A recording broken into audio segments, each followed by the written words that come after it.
What's up, y'all? Welcome back to another Friday Finish Lines. Thank you for joining me here on my YouTube channel where I take motivational quotes and I use them on different topics, not only to inspire you guys, but you take these quotes and use them to inspire others. That being said, my topic of discussion today and maybe for the following month of June will be about mental health. I'm also going to incorporate just other mental health tips for everybody, but in men specifically, we're going to focus on that today and get into two quotes. All right, let's get started. All right, y'all. For the first quote, it comes from Anonymous. This quote says, "Being a man isn't about hiding your emotions, it's about having the courage to face them." A lot of us think that, maybe for most men, that being vulnerable, being tough all the time, not being able to confide in anybody, that's what makes you strong, that's what makes you tough, because you're able to figure it out on your own. But as I've gotten older and as I've learned, a lot of things we can do alone. You have to share your feelings, you have to be vulnerable, you have to be able to get down on your hands and knees and tell yourself and tell God or tell the universe, whatever you believe in, that, hey, I need some help. I need something. Something is strong, something is bothering me, something is not helping me move forward. And we've all been there at some point in our life where it just feels like so overwhelming. You just get down, you cry, and you let it all out. And I've been there at some point in my life where I begged for change. I begged God to change me, to help me, because I knew I was going down a path that I didn't want to go down, and I needed something. I confided in my friends and my family, and I let them know where I was. And that's when it started getting better. When I was able to recognize what was happening, admit it to myself and to those around me, and actually work on getting better, not only for me, but for them as well. And a lot of the times as men, we're taught as we grow older, even when we're younger, that, being tough, being strong, obviously these are all great things, and you should be these things, especially to protect the women around you, your mother, your girlfriend, your daughter, whatever it may be. But you have to have a circle around you where you can go to those people and feel vulnerable and be, be like in a place of like I keep saying, vulnerability. You have to be able to feel as though you are safe and comfortable in that situation to let out what is you're feeling, whether it is going to therapy, talking to your mother, talking to your girlfriend, talking to your guy friends, whatever it may be. You have to have a safe space for you to feel comfortable to really express that, because a lot of the times we think that we have a safe space to share these things, but a lot of times we don't,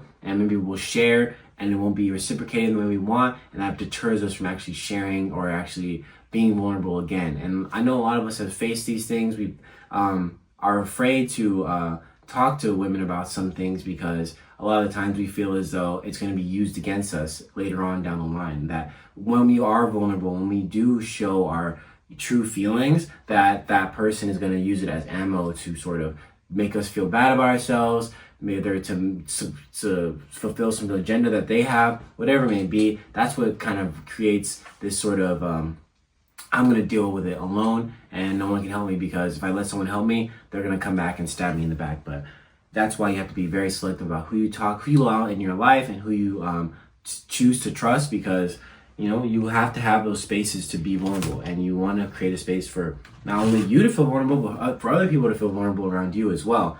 And my last quote for you guys comes from Glenn Close. She says, "What mental health means is more sunlight, more candor, more unashamed conversation." And I like this quote very much because, like, she's right. She needs more sunlight. It needs to be brought into conversations, unashamed. No pointing fingers, no putting people down, but actually building them up and allowing them to have a space to grow and change. And that's just mental health overall, but also for men. I like what I've heard recently in today's days, that third place for men go to feel safe. And a lot for me, it's the gym, it's climbing, it's at work, honestly, with my friends, just being with my friends. But what is your third place? What is a place that you feel comfortable to share, to open up, and to just feel sort of that weight lift off your shoulders from work and from life? And a lot of us need to find that third place, and I urge you to find that, because that's where vulnerability comes in. You feel comfortable, and now not only are you doing something with the people you love, but you're learning something new about yourself that you didn't know before. And this idea that you have created a space for you to be vulnerable and be open about what's happening in your life, because a lot of us aren't, and that is a scary thing. So we're going to kind of get into that in the next coming weeks, but be mindful of your mental health, especially the men's mental health. Men do commit suicide more than women, so just really look at that and take that into account, because we are all fighting battles alone, but just based off of societal pressures and stuff, I do feel as though men are fighting a lot of battles that are unsaid or even never even like known about. So really checking on the men in your life and make sure that they're doing okay. All right, y'all. Thank you so much for joining me here on my Friday Finish Lines. I thank each and every one of you. It's the month of June. I'm wishing you guys the best, and life is going great. I start my internship next week. I'm wishing you guys, all the love and grace and patience that you need. And remember to check in on yourself. Do what makes you happy. Do it if that is making others happy, then do that as well. So if you're feeling lost or confused, go out and give, serve, help those around you, and I guarantee you will be inspired. All right, I'll see you guys next week with a new video. Drink your water.